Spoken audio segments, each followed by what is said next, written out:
Hear from our NAPOLCOM Chief, Commissioner Rafael Vicente R. Calinisan, for his statement.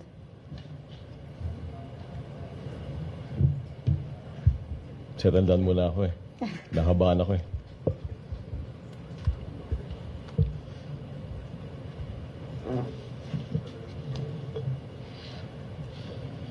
Can I read first a statement? Then I will show you some documents, then maybe we can ask questions afterwards.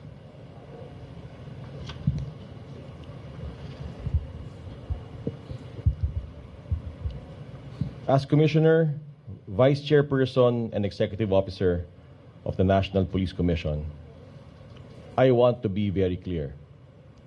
NAPOLCOM is a strong, independent oversight body of the Philippine National Police, mandated to ensure that police authority is exercised lawfully, responsibly, and with full respect for human rights. In the Commission's recent en banc decisions arising from the missing Sabongeros cases, we demonstrated that no rank or position places anyone beyond accountability. Where substantial evidence showed abuse of authority, obstruction of justice, and conduct unbecoming of a police officer, the NAPOLCOM imposed the maximum administrative penalties allowed by law. This is how oversight must work: firm, impartial, and guided solely by the rule of law. These cases also underscore a critical reality. Accountability is possible because individuals choose to come forward. The cooperation of complainants and witnesses who reported police anomalies, often at great personal risk, was indispensable in uncovering misconduct and preserving evidence. Their courage reminds us that speaking out against wrongdoing is not an act of defiance, but an act of responsibility to the nation. NAPOLCOM assures the public that complaints are handled with due process, confidentiality, and independence. We exist to provide a credible forum where allegations of police misconduct are investigated thoroughly and decided fairly. We therefore encourage the public, police officers, and all stakeholders to continue reporting abuses and irregularities. Strong oversight, combined with the courage of citizens to speak up, is essential to building a professional, disciplined, and trustworthy police service. Public office is a public trust. NAPOLCOM remains steadfast in ensuring that the PNP truly serves the people with integrity, accountability, and respect for the rule of law. That being said, muli magandang hapon po sa ating lahat. Siguro babasahin ko na lang muna po yung dispositive portions ng dalawang kaso na hawak po natin ngayon. Nabasahin ko po yung dispositive portions ng dalawa. Yung una po ay yung kaso ng SD case numbers 2025-004 to 2025-004 to 0010 for grave misconduct, 6 counts po, and conduct unbecoming of a police officer. Mahaba po, babasahin ko lang po ng konti, pagtsagaan nyo na. Julie A. Patidongan, Charlene Ricafort Lasco, Mary Joy Medina Lopez, Ryan Bonda Bautista, Fe Aniscol Depano, Rosemary Robles Quijano, Ederlyn Malacca Bernardo, Francisca Delumna Ramos, Mary Jane Capistrano, Maricel Esplanada Ramos, Maria Teresa Liporada Hapag, Marilyn Gonzalez Hermar, Eloisa Abillar Bohol, Armilin Alcadeza Almasar, Gerald Bequillo Legaspi, Perla Calyao Tahup, Maria Concepcion Melgar Bautista, LG Ignacio Bescante, Carmelita Basas Teposo, as represented by the Inspection, Monitoring, and Investigation Service, or the IMIS, National Police Commission, as complainants, versus Police Lieutenant Colonel Ryan J.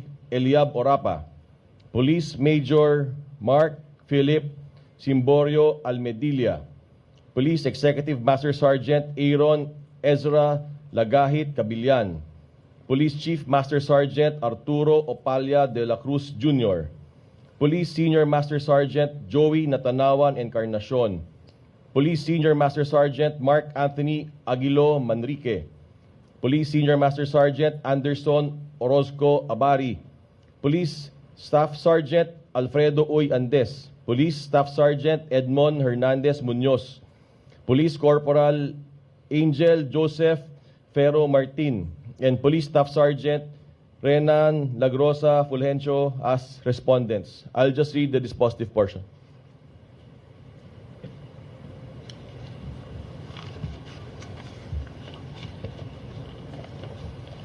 Wherefore, foregoing premises considered, the Commission finds respondents Lieutenant Colonel Ryan J. Eliab Orapa, Police Major Mark Philip Simborio Almedilla, Police Executive Master Sergeant Aaron Ezra Lagahit Cabillan, Police Chief Master Sergeant Arturo Opalia de la Cruz Jr., Police Senior Master Sergeant Joey Natanawan Encarnacion, Police Senior Master Sergeant Mark Anthony Aguilo Manrique, Police Senior Master Sergeant Anderson Orozco Abari, Police Staff Sergeant Alfredo Uy Andes, Police Staff Sergeant Edmond Hernandez Munoz, Police Corporal Angel Joseph Ferro Martin, and Police Staff Sergeant Renan Lagrosa Fulgencio, culpable for 6 counts of grave misconduct and 1 count of conduct unbecoming of a police officer, and are meted with a maximum penalty of dismissal from the police service in view of the gravity of their offenses and the existence of aggravating circumstances extant from the records, the accessory penalties of forfeiture of retirement benefits, cancellation of eligibility, and perpetual disqualification from holding any government positions are likewise imposed. So ordered, the whole National Police Commission. That is for the first case. Ito po yun.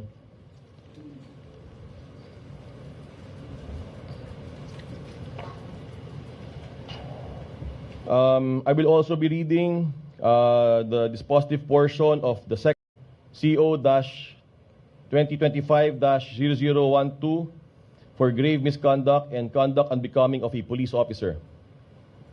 Elakim T. Patidongan, as represented by the Inspection, Monitoring, and Investigation Service, or the IMIS, National Police Commission, complainant, versus Police Brigadier General Romeo J. Macapas, respondent.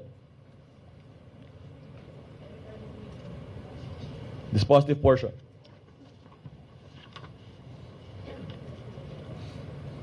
Wherefore, foregoing premises considered, and pursuant to the summary dismissal powers of the National Police Commission, it is hereby recommended that Respondent Police Brigadier General Romeo J. Macapas be found culpable for grave misconduct and conduct unbecoming of a police officer. The Commission therefore recommends that Respondent Police Brigadier General Romeo J. Macapas be meted with the penalty of dismissal from the police service, along with the accessory penalties of cancellation of eligibility, forfeiture of retirement benefits, and disqualification for the employment in the government service. So recommended. Quezon City, Philippines. Signed, the whole National Police Commission. Meron po ba tayong mga katanungan? Thank you, sir. So we will now open the floor for questions. Which reminds me, joining us today is our Director of the Legal Affairs Service, Director Maylene Aguiluz Caluya. So may we call on to start off from DZBB, Mr. Glenn Huego. Hi, sir. Glenn. Oo. Com, I Ano ho yun? Pwedeng pakikwento lang muna, at least para may background kami, yung naging papel, lalo na po si Brigadier General Romeo Macapas from CIDG before. Ano ho yung naging papel niya, kung bakit nagrekomenda ho kayo para masibak na po siya sa serbisyo? Sa mahabat maikli po, ang isinampa po kay General Macapas at ang amin pong nakita at amin po siyang pinatawan ang amin po nire-recommend ang penalty ng dismissal ay dahil he unlawfully seized and retained the cell phones of Ella Kim and Jose Patidongan during the Cambodia rescue mission without legal basis. He altered and deleted messages from the confiscated cell phones and concealed or caused the loss of SD cards, thereby impairing the availability of crucial evidence related to the missing Sabongeros cases. Yung konteksto nito, kailangan sunduin yung mga magkapatid na patidongan dahil meron silang mga mahalagang mga impormasyon na alam. At merong sila ay vital witnesses dun sa kaso ng missing Sabongeros case. At authorized si General Macapas to lead a rescue and repatriation mission in Cambodia. Pero lo and behold, pagdating dito, arrested yung dalawang Patidongan brothers at yung mga cellphone nila ay kinuha at nawala ang ilang mga importanteng ebidensya. And because of that, that is obstruction of justice under PD 1829, qualifying as grave misconduct. So, yung rescue mission as a pretext for arresting witnesses, kinompromise niya yung mga ebidensya, and that is serious abuse of authority. Yung kanyang acts seriously dishonored the police service, amounting to conduct unbecoming of a police officer. Yun po yun. Sir, follow-up lang para sa kaalaman ng ating mga kababayan. Bakit pagdating kay Brigadier General Macapas, recommendation only? Bakit dun sa iba, Lieutenant Colonel, Major, down to Sergeant, ay outright yung dismissal, sir? Kapag ang rango po police colonel pataas, kailangan po natin ng presidential clearance. So the NAPOLCOM released a resolution for ordering the dismissal of Lieutenant Colonel Orapa et al. And it issued a resolution recommending to the Office of the President the dismissal of Police Brigadier General Romeo J. Macapas. Bago pala magpatuloy, gusto ko munang magpaliwanag sa publiko. Kasi noon, sinasabi natin na 60 days. Mula sa filing of the complaint hanggang sa paglabas ng desisyon, kami ay handa at kaya naming ilabas ang desisyon within 60 days. Sa katotohanan niyan, ready nga ho kami. At sinabi na rin ho natin yun na although bahagya noon na handa na ho kami sa desisyon. Ngunit, humingi po kami ng pag-unawa ng taong bayan kasi wala pa po yung mga warrant. Wala pa po yung mga warrant of arrest.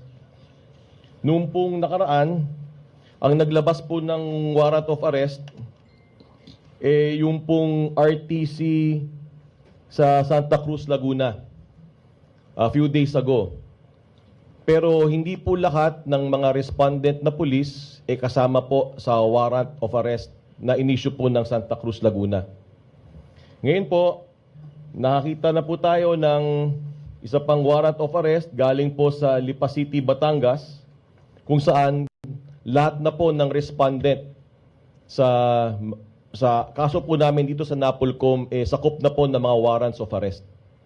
Sa Tagalog po, kaysa naman po i-dismiss namin ng maaga at hindi natin makita kung saan isa-serve yung warrant, minarapat na lang po namin muna na hawakan yung aming desisyon para masigurado po na masaserve po yung mga warrants of arrest dito po sa mga respondent na ito. So, inisip po natin yung hustisya para sa taong bayan. Ano po ba ang mas tama? Na ilabas na po namin yung desisyon within 60 days dahil sinabi namin na 60 days? O magantay muna kami ng konti para tuluyang makita ng taong bayan na may hustisya sa Pilipinas.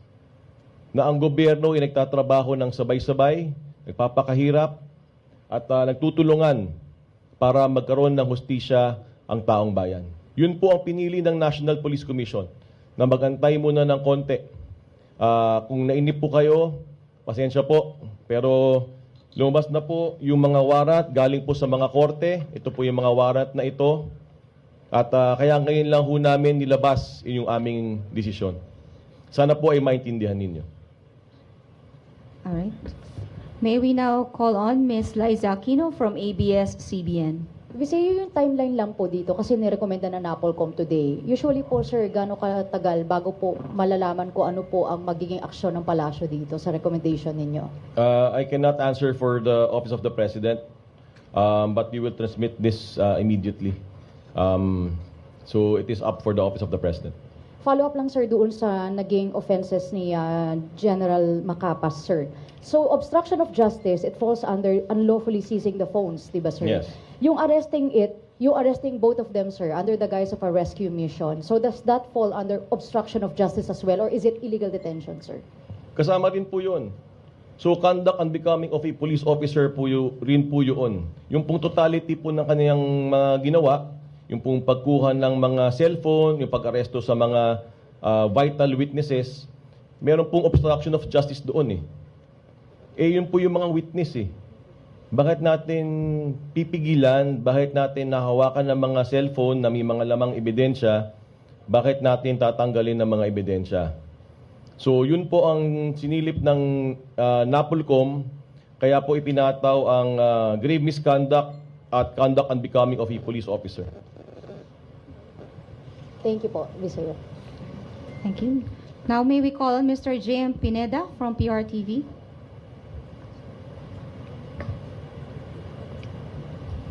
Sir, good afternoon, sir. Sir, tanong ko lang kung nakausap niyo na po si General Macapas regarding this or totally wala pang communication ng NAPOLCOM sa kanila? Hindi po ko po personal na kinakausap si General Macapas. Why will we speak with him? No. Yan lang, sir. Thank you, sir. All right. Thank you, sir. Are there any more questions? So if But General Macapas has maybe, of course, he has answered the complaint in our office. So nagsumagot siya. So that yun pong interface ng NAPOLCOM sa kanya. But if you're asking kung kinausap po namin siyang personal, hindi po.